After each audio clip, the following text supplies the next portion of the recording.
Hey everyone, today's video is about what happens when you spend a full day at a wild bird rescue station. Think soothing chirps, fluttering wings, maybe a cute duckling nap or two. Yeah, no, you're about to walk into a building that smells like fermented fish guts and hand sanitizer, where the air is 80% feathers and 20% profanity.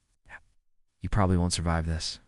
So before you get comfortable, take a moment to like the video and subscribe, but only if you really like what I do here. And if you've ever rescued a bird, post your location and local time. Some poor city flyer flew headfirst into a skyscraper window and got airlifted in by a guy on a scooter.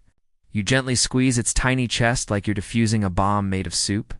It sneezes back to life. A miracle. Now turn off the lights, maybe turn on the fan for some soothing noise, and let's watch today's video. The kestrel responds by projectile vomiting into her lap. Day 1 is a success. You step through the door, and the first thing that hits you is the screaming. A hawk in room B is having an existential crisis. A raven's reciting someone's breakup speech. And someone somewhere is yelling, who left a toucan in the sink. Your first job? Pigeon CPR? No, really. Next task. Untangle a red-tailed hawk that tried to eat a child's kite. It's glaring at you like it knows your browser history. Its wings are shredded like salad, but the vet says it'll fly again. You nod, trying not to cry because it just pooped on your neck. This place runs like a Victorian sanitarium, if it were run by caffeinated zookeepers. Fun historical fact? In the 1800s, wounded birds were fashionable. Aristocrats would rescue sparrows just to feed them buttered toast on porcelain. One woman even gave a thrush its own chaise lounge. That same energy lives on here, except instead of lace gloves, you're wearing gloves, because this crow has rage issues and a vendetta against your shoelaces. And then there's Linda. Linda's trying to emotionally connect with a kestrel using aromatherapy and eye contact.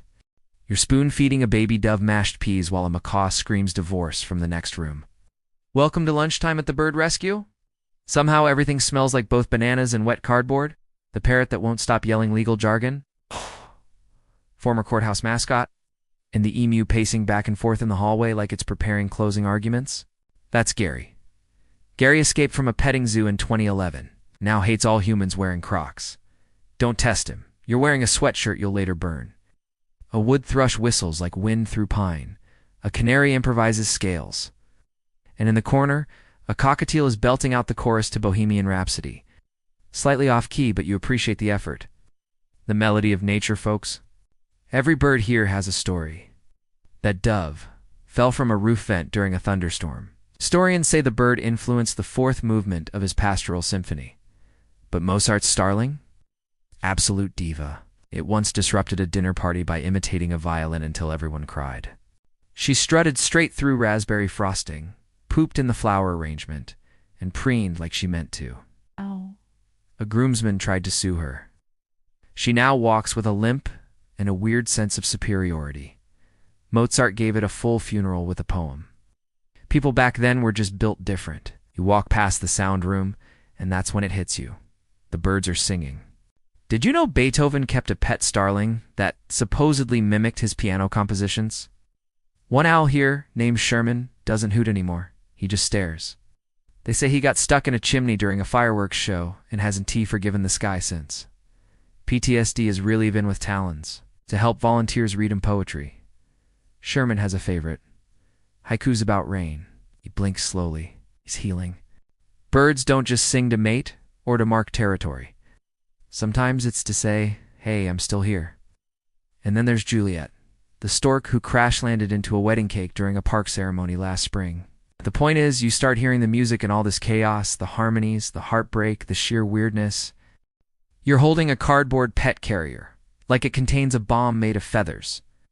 Inside, one perfectly healed kestrel named Jude.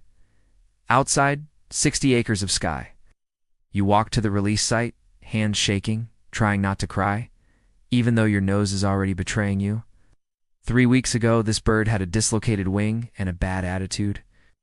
Now it's staring at the horizon like it's got places to be. One toucan just waddled into the bushes and refused to leave, eventually taking up residence in a nearby elementary school. where he was appointed unofficial mascot and named Principal Pecker. True story. One barn owl named Percy took 4 full tries. There's a small crowd, some camera drones, and an awkward folk band playing a song that sounds like a sea shanty written by committee. The eagle, named Dakota, launches into the air like a myth in motion. The crowd gasps.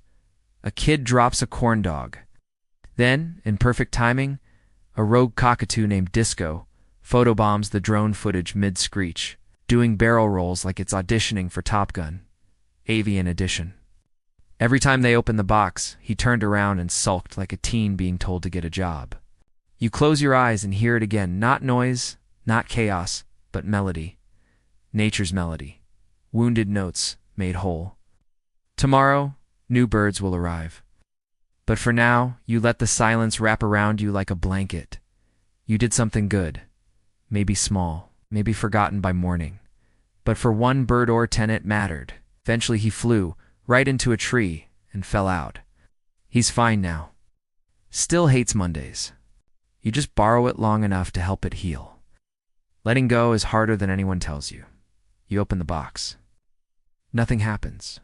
Jude sits, blinking like he's rethinking every life decision. You whisper something ridiculous like, "Go be free, King," and suddenly boom, a blur of russet and wind. He's gone. Some birds shoot into the sky like rockets. Others hop out like confused chickens. But for every clean release, there's hesitation. Today, there's a special event. A bald eagle release timed to a local heritage festival. But it's not about drama or spectacle. It's about something deeper. These birds don't belong to anyone. You don't get to keep what's wild. As the sun melts down behind the trees, you sit on the grass, your shirt stained with droppings and your heart strangely quiet.